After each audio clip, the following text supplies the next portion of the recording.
monthly NAEP membership meetings. And this is a members only event. And we're really happy to have you for this hour. It's an opportunity for us all to connect with each other and to share on some of our member experiences and some of the new tools and resources that members are making use of. And today is a great opportunity for us to learn about the equity in CTE and STEM root causes and strategies document that's been put together. We have the co-authors for this document, Dr. Ricardo Romanillos and Dr. Carol Burbank joining us. We also have Sylvia Ramos, who's director for program at NAEP, who is going to be co-driving the ship today. And I am Associate Director for Membership, Gregory Jackson, and I want to take this moment to acknowledge and introduce NAEP CEO, Brittany Brady, who is joining us on the call and who you will all get to know very well over the next weeks, months, at the summit, and many other settings. And I also want to acknowledge joining us is Mimi Lufkin, CEO Emeritus. Thank you all for joining us, and I'm going to turn this meeting over to the co-facilitators. I just, one thing before I do so is I want to let you know that this meeting is being recorded and will be shared with you. And there's some resources that are going to be referred to at the conclusion of this meeting, and there will be handouts behind the firewall, which you will have access to. So without further ado, I'm going to turn it over to Ricardo, Carol, and Sylvia. Thank you, Greg. You can move on to the next slide. Hello, everyone, and welcome. We are so excited to be here to share this with you. It's been a long time coming, and I am grateful to have the privilege to be sharing this information with you today with my partners, Ricardo and Carol, the authors of this work.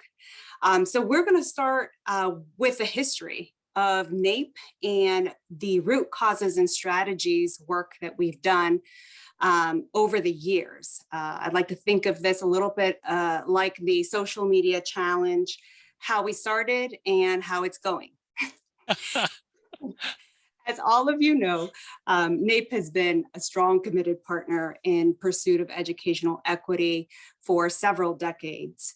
And a significant part of this work has led us to really think about what it looks like to do this work in a systemic way, thinking about systemic change by really examining the root causes of inequities, and then digging a little deeper into the research that shows us what are the proven strategies for specific marginalized populations to really be able to achieve success in education. So prior to the root causes document that we will share today, NAEP had two other root causes and strategies documents. One that is focused on gender, specifically women. So you may recall the non-traditional career preparation, root causes and strategies that was developed in 2002 through a project with the US Department of Education. And this tool helps states to provide high quality technical assistance to local education agencies who are working to meet their accountability measures within Perkins 3. That document has also been updated a few times. The second root causes and strategies document that you may be familiar with is our pipeline to career success for students with disability, which obviously focuses on how we can support and understand the experiences of our students with disabilities. And this was developed in 2019 and then updated in 2021. These tools are really critical for us to understand the barriers that our students are facing as they're trying to access CTE and STEM programs. And they're also critical for us to think about implementing effective strategies that are research-based and strategies that are aligned to the root causes at play within our schools and colleges. These are really important tools because it helps us to recognize that our unique identities and our students' unique identities and lived experiences shape how we experience our educational institutions, just as much as culture and norms shape how educational institutions interact with students who hold multiple identities. And Ricardo's going to talk to you a little bit more about that. I appreciate that. So I think, Sylvia, you encapsulated, and I think what I hope everybody comes to learn about this new resource and how we're moving, taking that social media challenge idea, if you will, Sylvia, on where we're going now. I think the big shift is in how we've constructed this literature review in terms of the lens that we apply in doing the research itself that we're then putting in front of you, which is also important into how we do our work within institutions, how we do our CLNAs, how we create policies, how we go about thinking about my work as a leader. So if we go to the next slide, Greg, we've got a fantastic quote from Kimberly Crenshaw, who started this and coined this idea of intersectionality. And I think this is the biggest takeaway for us in terms of how this literature review really shifts from where we have gone before. As Carol and I worked on this project, we really wanted to take a step back and think about how we thought about this work. And so taking an intersectional lens to the research, I think, was our most important step forward. Not just thinking about students as individual identity groups, whether we're just looking at gender or whether we're just looking at race, or we're just looking at disability. Really, we're trying to understand these facets and how they interact to create interlocking systems of marginalization and oppression. I think that calls forward in us as leaders in education, as leaders in policy and CTE, it calls forward in us a new expectation of work that we do, new expectation of the work that we need to do to think about our thinking. And that's what this new literature review is providing for you. It's not just the resources, it is also the way to start thinking about this work. And that, for me, was an important part, right? Carol, I go back to the original conversations you and I had about this. It started with several meetings where we started to think about those, I think, keystone ideas that framed the lens.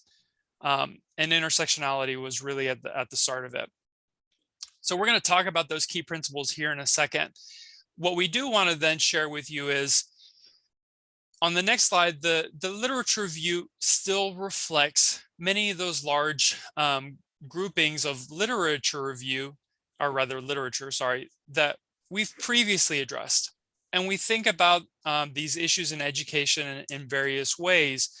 We're thinking about those barriers, those root causes that are playing out in educational systems. We're thinking about those issues at play within our communities.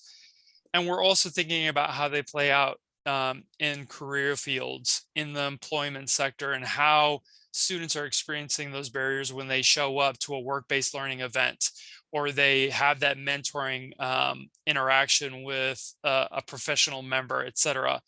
And we think about how all of those factors are interacting with each other, not just in siloed form, but interacting with each other to then influence the internal mindset, the internal thinking, the internal agency of that student, right? That shift is also important. We're thinking about how this collective ecosystem is influencing the thinking of that student. That puts the onus on the adults in our communities, on the adults that are employing our students, on the adults in the classrooms, to think about our work and how it's influencing our students, and how we are either maximizing that student's potential or invariably and inadvertently creating barriers for that student. So I've said this in multiple ways, and I'm going to say it one more time. This literature view and the key principles we're about to talk about, first and foremost, asks and begs of you a new way of thinking by yourself within your work. And this literature review, I think, elevates for you new solutions that have been replicated all across the US that rise to that occasion. So I think with that set up, Carol, shall we talk about some of those principles? Oh, yes, let's do that.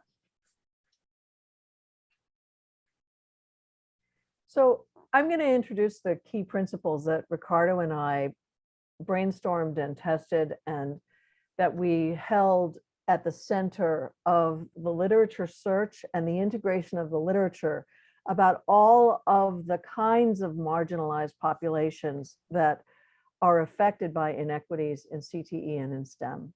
And the first one was, we focused on dominant cultural norms. So dominant cultural norms are important because it's the water we swim in professionally, right? We imagine anyway that fish don't notice the water, just like we don't notice that we're breathing air. But these dominant cultural norms affect us. These dominant cultural norms have biases and stereotypes, and they privilege some participants over others. And these assumptions shape the way we create professions, and we create the different tracks in career paths. And it's really important to think about this and pay attention to the dominant cultural norms in your classroom, in your profession, in the certifications. It's a way of looking at it that liberates us and helps us shift our mindset so that we can actually make a difference. And I want to share an example with you right now. We can go on to the next slide. Thank you. So this is an example of a really fascinating and really in-depth partnership that is shifting cultural norms. The Community Learning Partnership is a national organization. It has places in 3 or 4 different states, and it's expanding still. And the vision of the Community Learning Partnership is that they want to contribute to progressive community and social change. And they're not just doing it by changing the way we think, but they're expanding the credentialed workforce of knowledgeable and skilled leaders and organizers coming from low-income communities and communities of color. Now, they have 3 approaches. They're not just doing it from one way. They build partnerships between community organizations and academic institutions. And they link these partnerships to credentials. The second thing that they do is they collaborate with social justice, community change, community organizing and development networks, which, as you all know, if you think about your communities, range everything from churches to social groups to political groups, right? And what they're doing is developing career pathways for students through these organizations. And finally, they're linking students and alumni of the programs that they've had to community and social change careers that go out as outreach to those organizations, so that they are elevating student voice, they're elevating the voice of the underrepresented in the communities. So these 3 initiatives are ways of together shifting dominant norms in a field by engaging community in an organic partnership structure. And this is an example of a very specific, very strategic, and very successful way that dominant community norms need not remain invisible. So I think, Carol, you've really illustrated, I think, how this literature review changes, I think, the work and I think the perspective, right? It's asking of us through these examples that we're kind of digging through. By focusing on that principle, we're changing the work that we do. And I think that's the example that you just shared, I think, is a really good illustration of that. And that's what these principles are meant to do, is to really invite us to start thinking about this and then come up and solution in different ways and enter into these conversations in totally different ways. I absolutely agree. And And what's great about this literature review is that it doesn't just look at one population, it looks at multiple populations. So as we enter the conversation, we're not just thinking about only gender-related exclusions or only disability-related exclusions, but we're looking at the patterns of exclusions that intersect. And so as we change our questions that we're asking and we look at different strategies, we're also opening up the field for multiple groups at the same time. Yes. So the second principle, are we ready to go on to that? Yeah, I Great. think so. Okay. The second principle is that we focus on power. And you know, it makes a lot of sense that we'd focus on power, but there's something really bold about talking about power relationships, because these are the things that, like dominant norms, are often left unspoken. And when we focus on power, that means how we define power, how our students experience power, and how our networks and career paths make that power manifest. And this goes everywhere from our outreach in our, you know, what careers can you study in high school, to the ways we implement work-based learning. Mhm. And before we talk about the example, I want to bring up, I think this question is asking us something important, right? In the CLNA, or rather, as part of Perkins 5 and the CLNA process and the work that we do through the PIPE process, we often talk about stakeholder engagement, right? It's asking that of us. And how many of us, including myself, so I'm already outing myself, how many of us have gotten into this idea of stakeholder engagement without uncovering the power dynamics at play when we bring students and communities into those meetings? Mm-hmm. Have we thought about that? Right? We talk about reflexivity or thinking about your positionality, all super fancy words to say, look, I need to check myself and check the assumptions that I'm bringing to this. I may be reflecting a lot of the students that I'm serving, right? You know, English second language, or rather ESL, that's me. Second generation, that's me. All of that is great, but I'm here in this great place of privilege. Do I still understand what my students are going through? And so do we uncover those power dynamics at play within our schools, within our stakeholder engagement, before we jump into the thing? So what does this look like? Let's go to the next step, because some of us on this call were part of this initiative that was funded by ECMC, the Equity Leadership Academy for States, which was purposely put together to start unpacking what we do through the comprehensive local needs assessment at the state level and the work that we do as state leaders. What do we do? And how can we do this differently? And I really, really want to give shout outs to Ashley Conrad, Associate Director of Programs for NAEP. She was instrumental in this, and she dramatically shifted how this program went on. So how did we address this idea of power? She asked that question of us and asked that question of NAEP. And so as a result, we went into that new, this Equity Leadership Academy, knowing full well that both we had to have a diverse and reflective team present, but more than that, our students had to be vaulted into positions of power. So how did we do that? Well, number one, we started from the very beginning by having those conversations with our state leaders, that we had to have students present.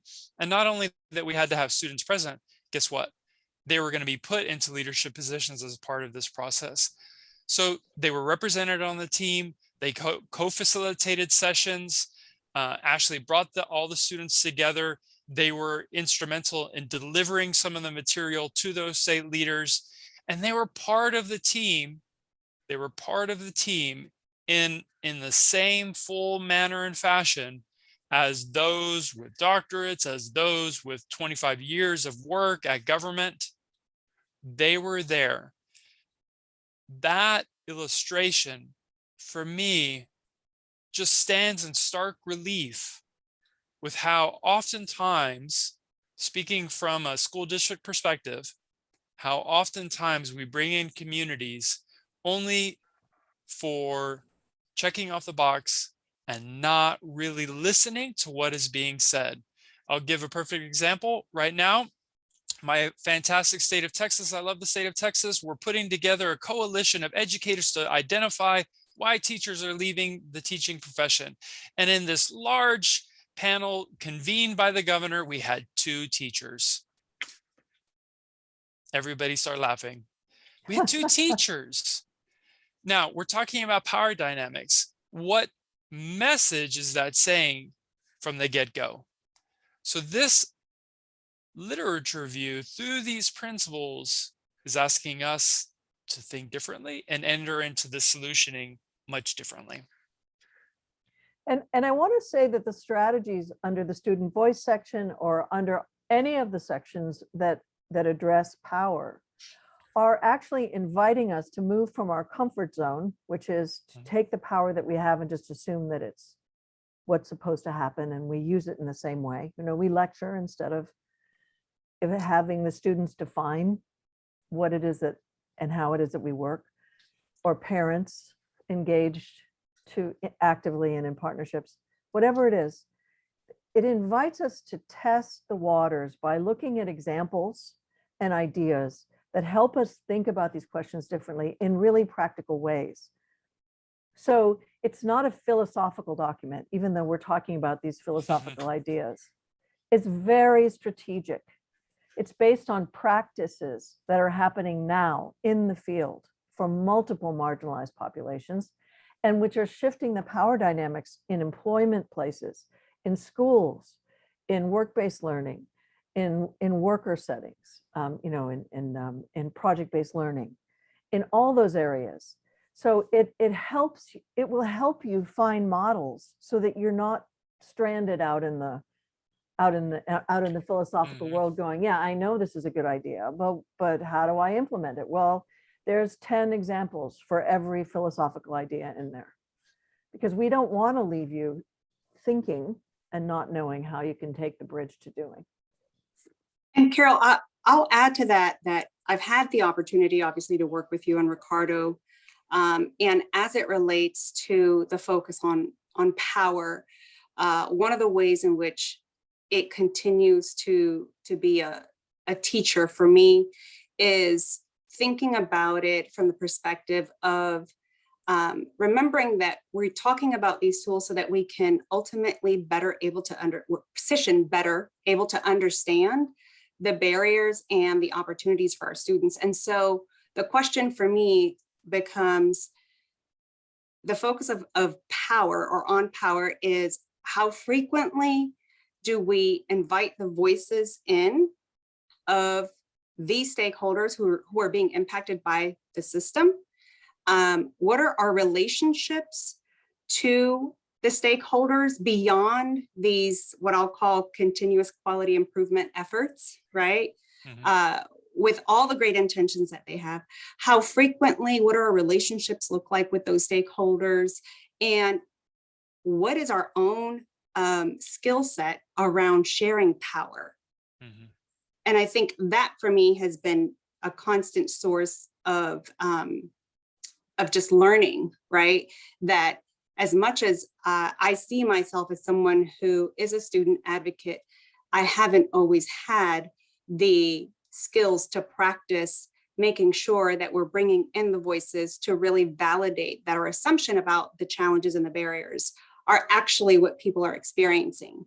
And that the solutions we come up when we're sitting in these positions of power actually feel like solutions to the stakeholders. Yeah. You know, we had talked about this, and I'm glad you opened that door for this. So the way that we collect data, right? The way that we humanize the student through our data and how we go about doing data analyses is also reflected in this idea. And you kind of you brought that back up.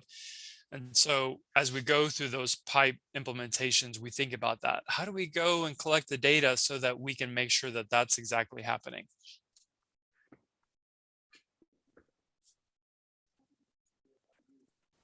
Shall we talk about the last one? Yep. Let's do it. Our third principle we've already introduced, Ricardo already introduced, it's a focus on intersectionality. And an intersectional lens is so important for us to see the whole person in our students and in our colleagues and in ourselves. Because we always talk about whole person, whole student learning, but we often end up simplifying their identities into one identity: white, male, person of color, female, disabled. You know, reader, fill the page. There's a lot of simplistic identities that we assign that make it convenient for us to track students. You know, smart, not smart, whatever we use for that word. But in reality, individuals have multiple intersecting identities that contribute to their marginalization, or sometimes they make their marginalization a little less, or sometimes they contribute largely to privilege. And intersectionality is a key principle in understanding how do we look at marginalizations and barriers. And the things that help our students find resilience, self-efficacy, and develop on a career path through the certifications and other steps they need to take in order to be independent and strong participants, full participants in a career path in CTE STEM. It's a simple idea that requires a mindset shift for us when we think of ourselves, when we think about other people, especially when we think about our students, because it asks us to listen to them in a different way, observe them in a different way, and not oversimplify their place in the hierarchy that the system has established. Okay, that's the definition. Let's talk about an example. So I want to give you a quick example before I talk about the CTE STEM ecosystem. For student, and this is for students with IEPs. We know literature demonstrates that students with IEPs have multiple intersecting identities, gifts, skills, challenges, all of those things put together.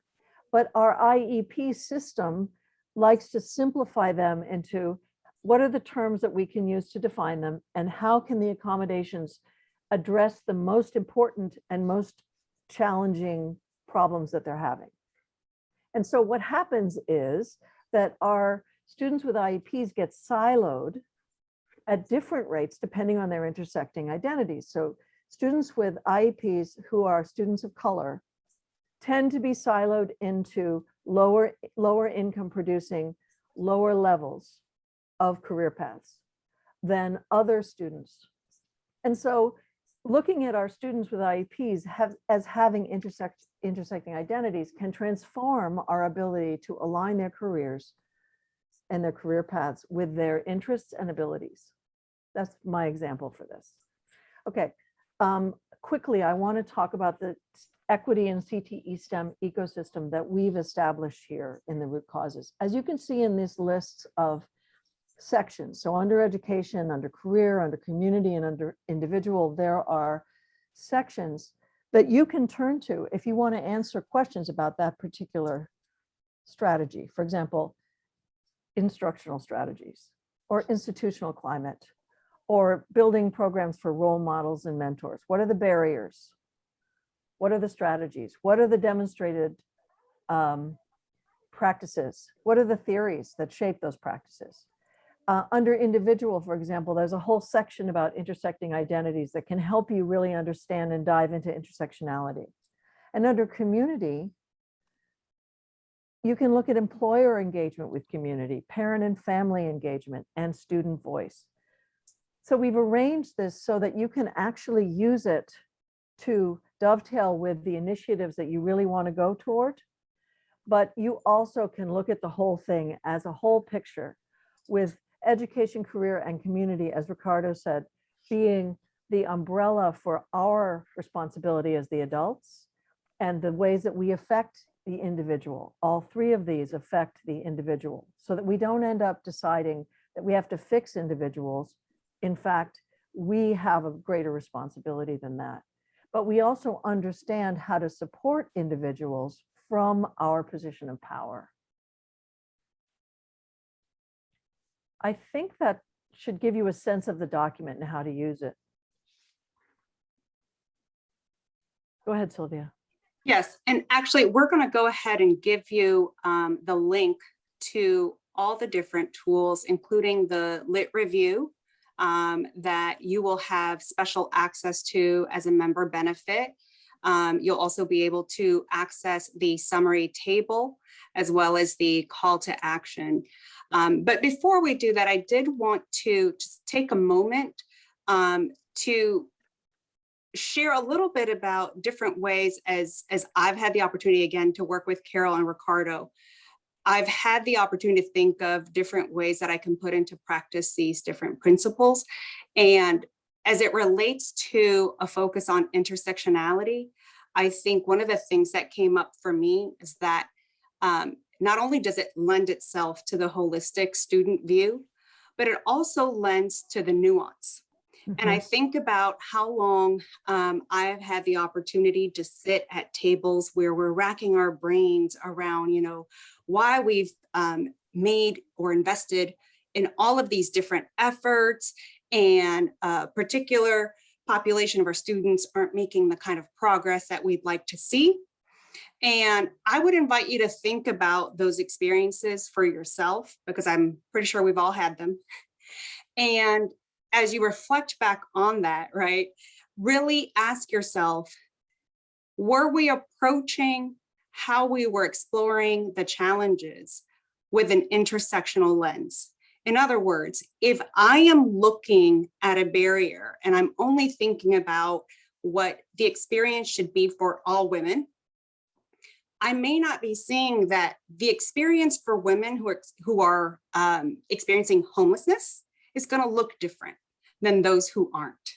The experience for my students who are women and English second language learners is going to look different than those who are native English speakers, right?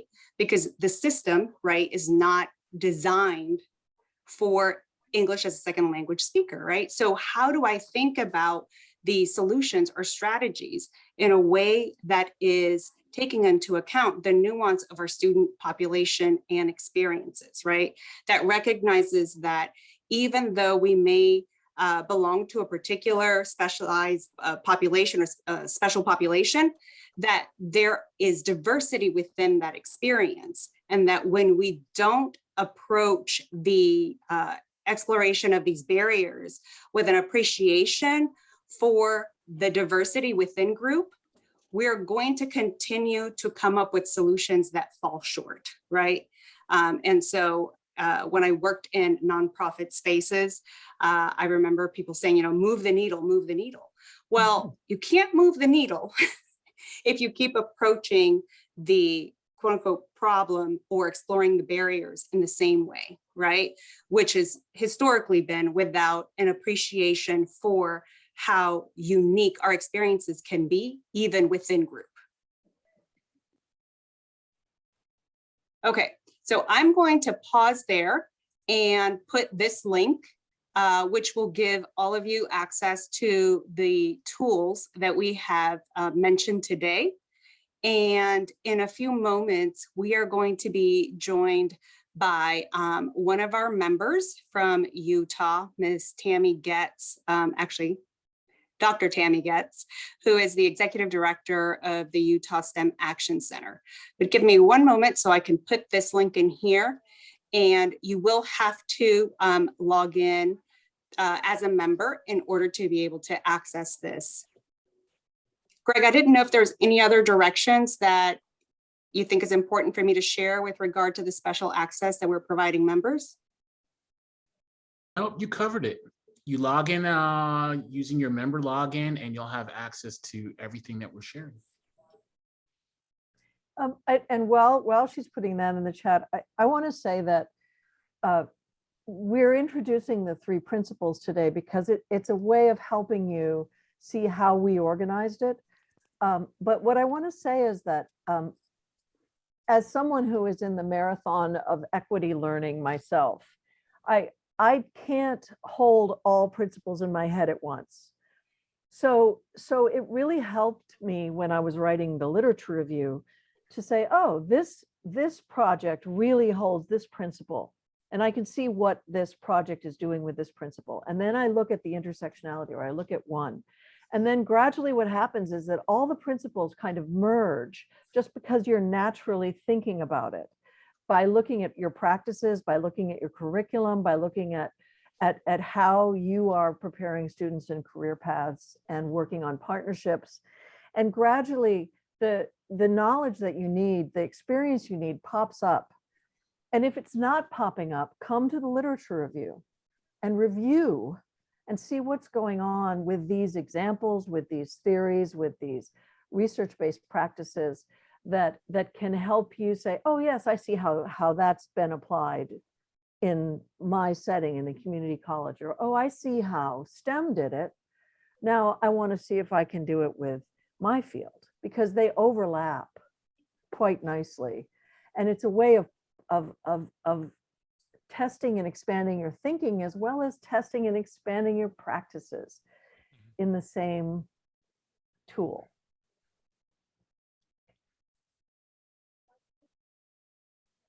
Okay, we're going to switch order while we give Tammy a few minutes to get here. And I'd like to go ahead and give everyone an opportunity to ask questions so we can move on to the Q&A. And when Tammy joins us, I'm sure she'd be happy to share her perspective on how she's been using the tool, again, as the executive director of the Utah STEM Action Center.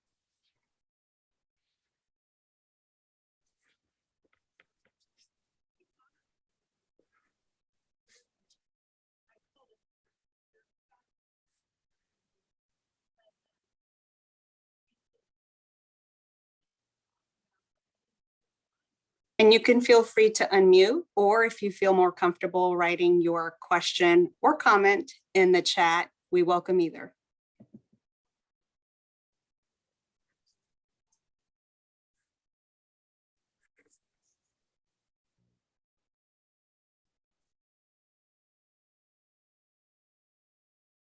I have a general question, I guess, for folks who are on the call.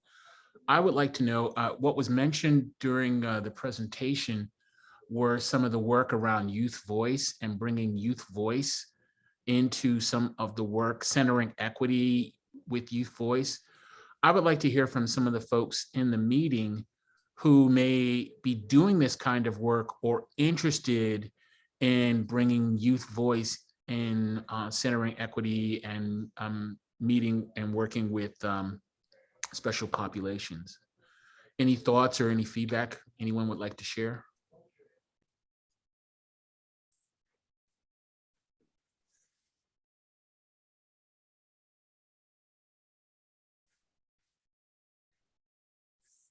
I think Mimi had a question wanting to know how many folks on the call are considering using root causes and strategies as a part of their CLNA or local application under Perkins 5. Question, Mimi.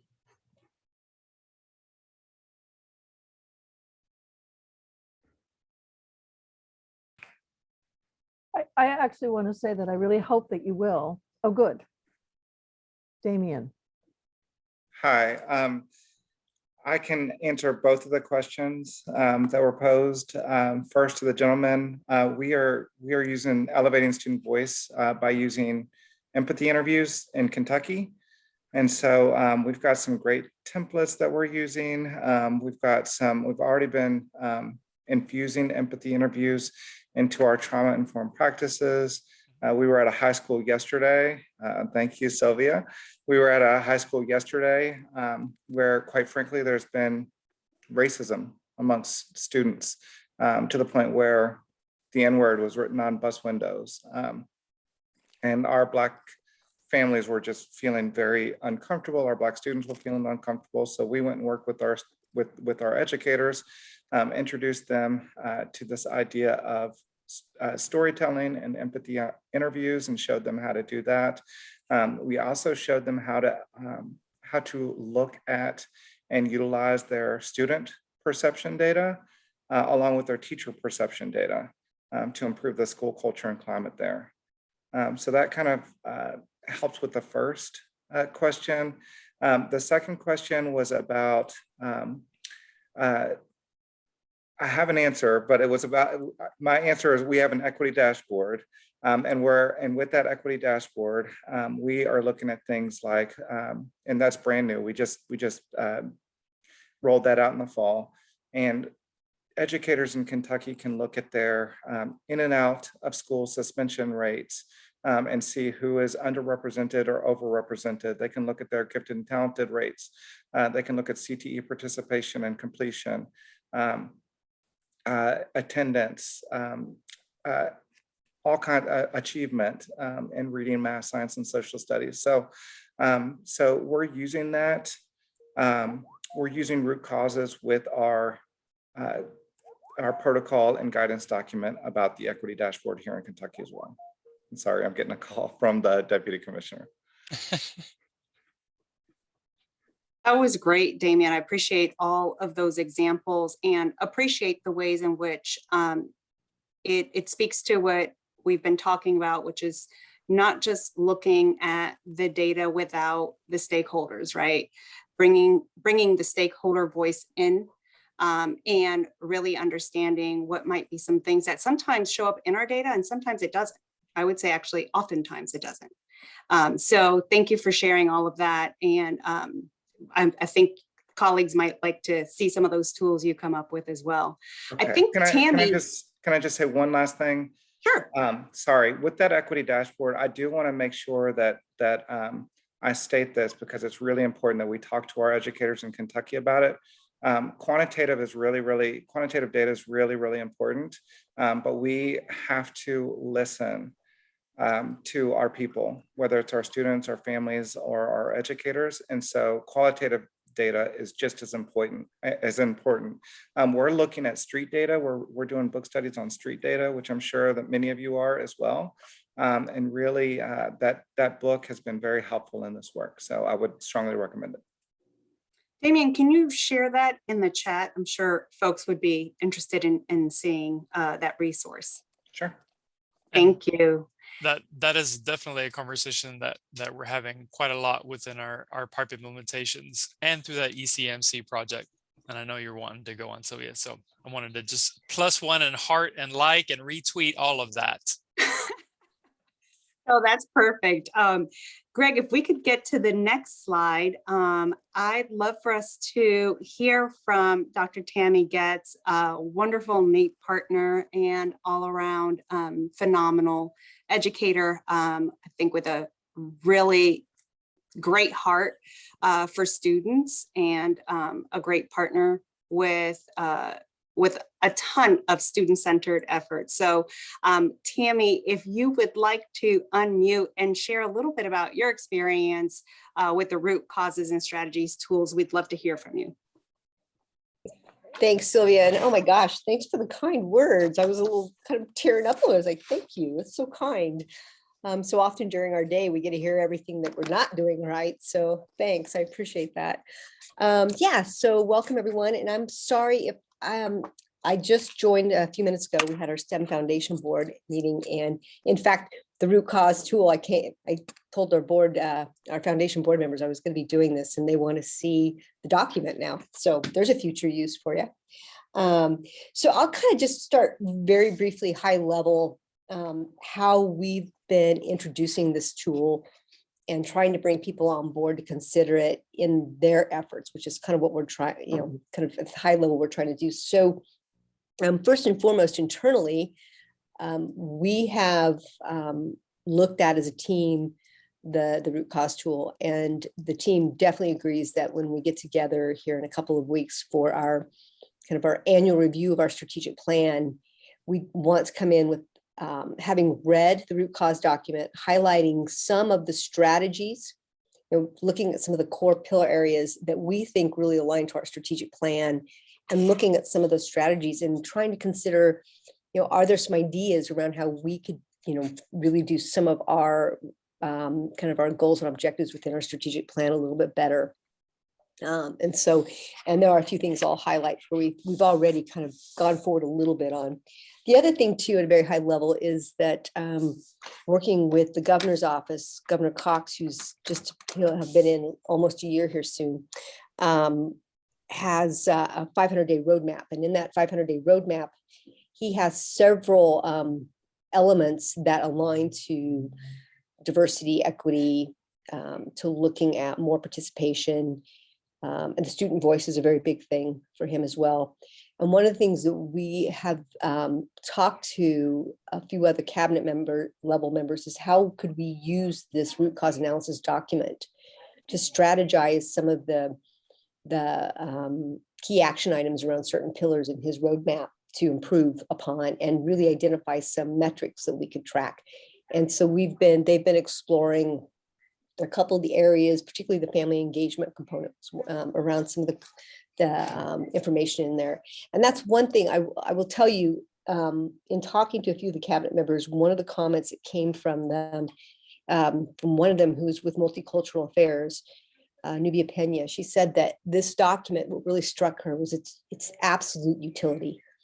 She said so often these documents, and this is for some of you who haven't actually had a chance to look at the document, and I agree with Nubia, it's very useful. It's not just high level thoughts and kind of philosophical kind of considerations. The strategies are very useful. In fact, I get kind of guilty. I feel guilty sometimes because some of these strategies I'm actually like, I'm just going to steal this one wholesale and use it. So I think that's something to consider when you look at it. You look at it as a way to generate ideas and actually build out some strategic actions for some of your work, which is what we've been doing. And then finally, we formed about a year ago a STEM Education Equity Coalition, or SEEK. And it's a state level coalition of K-12, higher ed, industry, are in some of our community and cultural partners, such as our museums that do STEM. And we're tying it to the governor's 500-day roadmap. And they're really taking a strong look at this root cause analysis document as a source of ideas and components to build into our strategic plan for the Education Coalition Committee. And the nice thing would be if we could tie that to the governor's 500-day roadmap as much as we possibly can, because honestly, when we can get it into one of his initiatives, it gives us a lot of traction and people listen. If there's anything you can get from the executive branch, it's the power of convening. And so we leverage that as much as we can. And so those are just very high level ways in which we've looked at the document to bring it to other people. So that's part of, at least, working with NAEP. One of the things I really want to do is disseminate this document, because I think the more hands we can get it into, the more we can learn how to use it. So, and then kind of doing a little bit more granular dive, there are two projects that we've launched on, very similar to Damien. I heard you talk about the storytelling component. That was one thing that really resonated within our team and some of our external partners, particularly in our department. We're housed with the Division of Indian Affairs and the Division of Multicultural Affairs and the Division of State Libraries. So we're all looking at this whole storytelling component as a collaboration to see how we could use libraries as public spaces to gather information, to do focus groups with local communities through the libraries, to really look at, kind of generate kind of the ideas around context and historical, like relationships with STEM, how people see their relationship with STEM in some of these communities. And so we're looking into that storytelling component. But one of the things that struck me is that, when we talk about storytelling, on our team at least, we don't really know how to do that very well sometimes. Dare I say, like maybe some of you guys out there, our team has a lot of propeller heads on it with their STEM propellers way up in the clouds, thinking about math and engineering and technology. And so storytelling is not something that comes naturally to a lot of our STEM practitioners. And so we've been exploring some options for training in storytelling. We've got a couple kind of I guess options on the table we've been looking at, and the team's going to decide which avenue they'd like to take for some professional learning opportunities around storytelling. And if we can, train ourselves, and perhaps when we go into these communities with libraries, working with multicultural and Indian affairs, we ourselves can be a part of the process and learn from it too. And so we want to launch on this project probably at the beginning of 2023 in January, after the first of the year. So that's kind of an intermediate trajectory we've got going. The other thing that we've been working on is, and this has come out of some of our NAEP work, conversations around the alliance work, and not just root cause, is the student voice piece. It's so often missing. And I think that some of the misses that we have, where we're just kind of like, missing the target on what's good for students, is because we don't have student voice at the table. And we ourselves have been learning this as we build out. We have a network of community-based maker spaces that we've been building out, working with our higher ed partners and some other community partners. And if you want to hear student voice loud and clear, spend a couple hours in a makerspace when kids are just being themselves, exploring, tinkering, failing, really learning who they are and bringing their social and cultural kind of collateral to the table, so to speak, right? It's the student voice is really good in those spaces. And, things come out of it. Like, I like being happy. This place makes me happy because everybody's having fun, kind of thing. Something as basic of an emotion as that. And, you see the joy of play coming out in STEM at opportunities. So what we've decided to do is, it's a program, some of you may be familiar with it. It's the Chief Science Officer, the CSO program out of SciTech Institute. Jeremy's, and I always forget his last name, starts with a B. But they've done a really nice job in about a half a dozen states doing the CSO work. And there's been some great success from what I can see, and talking to a few of the points of contact running CSO programs.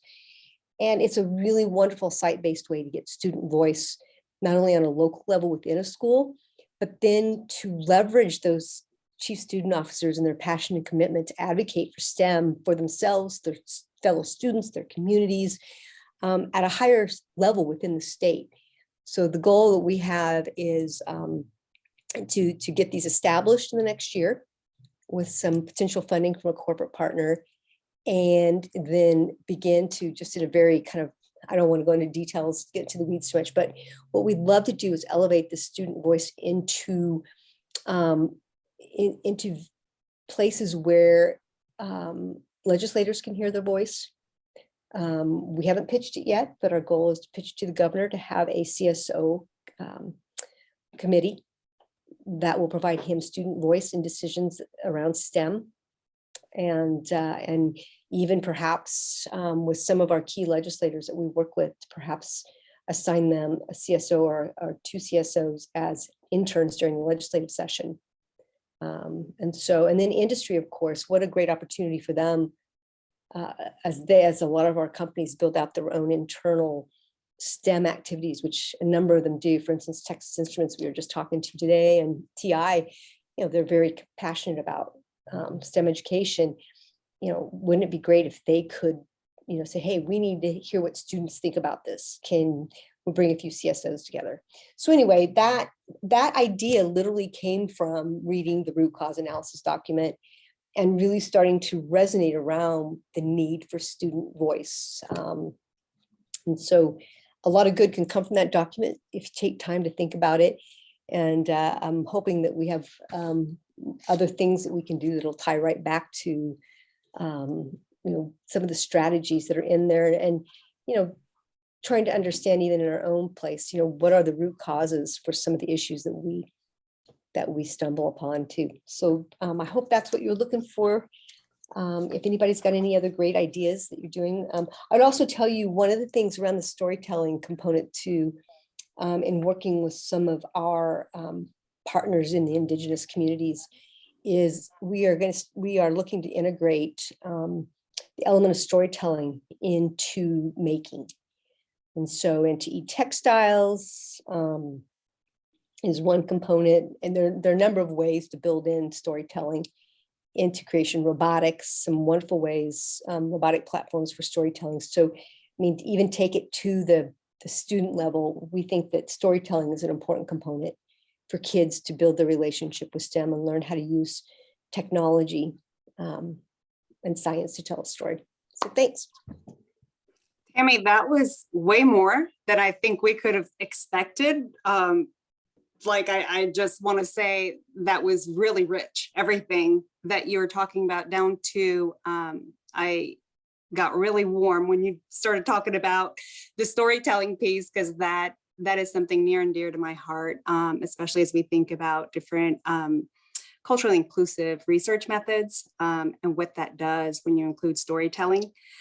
So thank you for everything that you shared. And I know we are almost at time with a minute left, but I want to thank all of you for being here. Also want to thank my colleague, Gregory Jackson, for the invitation to come and share this with you today, and my colleagues, Ricardo Romanillos and Carol Burbank.